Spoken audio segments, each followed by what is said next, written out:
क्या रमज़ान में बीवी के साथ हम बिस्तरी करना जायज़ है?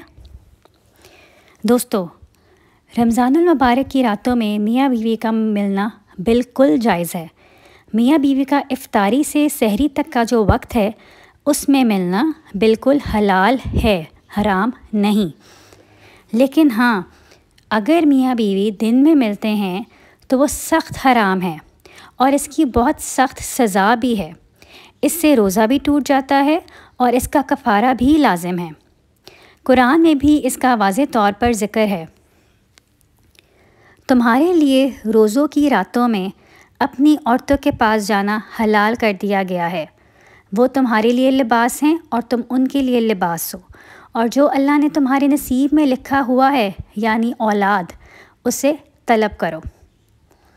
तो इससे साफ वाज़े होता है कि ये अमल रमज़ान मुबारक के दिनों में हराम है और रातों में हलाल है। रूटीन की बातें सुनने और करने के लिए वीडियो को लाइक और चैनल को सब्सक्राइब करें।